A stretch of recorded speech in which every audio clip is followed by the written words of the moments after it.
السلام علیکم ورحمۃ اللہ وبرکاتہ۔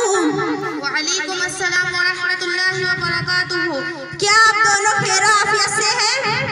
ہم دونوں آپ کی دعا اور اللہ کے فضل سے خیر و عافیت سے دینی ماحول میں زندگی گزار رہے ہیں۔ لیکن آپ دونوں برقع اور اسکارف پہن کر صبح صبح کہاں جا رہی ہو؟ ہم اپنی بستی کے مکتب میں اپنی باجی سے قرآن میں حدیث اور دینی تعلیم حاصل کرنے جا رہے ہیں۔ لیکن آپ دونوں کو اس طرح بھوکے میں بند اور گرمی سے پریشان ہو کر جانے کی کیا ضرورت ہے؟ بنا برقعے کے اور بن سور کر اور فیشن کے کپڑے پہن کر جانے میں کیا حرج ہے؟ اِنَّ لِلَّهِ وَإِنَّا إِلَيْهِ رَاجِعُونَ۔ علما بہن، تم مسلمان ہو کر یہ کیسی بہکی بہکی باتیں کر رہی ہو؟ اس سے معلوم ہوتا ہے تمہیں آزاد مغرب تہذیب کے اسلامی سماج نے بگاڑ دیا ہے۔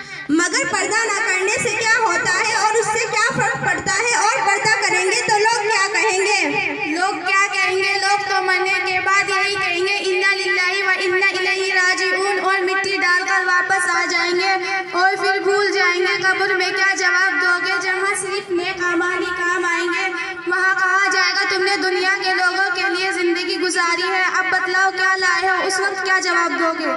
مگر منتشا بہن، یہ زمانہ تو فیشن کا ہے، فیشن میں یہی اچھا لگتا ہے تو کیا کریں؟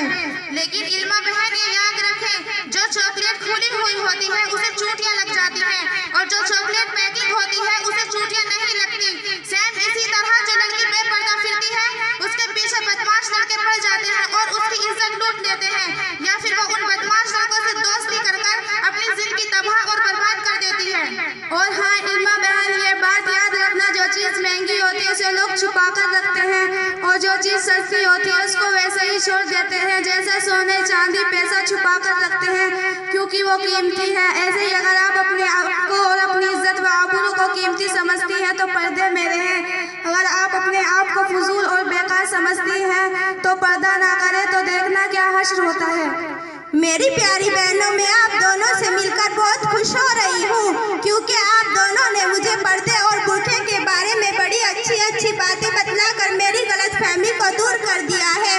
میری پیاری بہنوں، آپ دونوں نے پردے اور فیشن پرستی کے برا ہونے کے بارے میں بڑی اچھی اچھی باتیں بتلا کر مجھ پر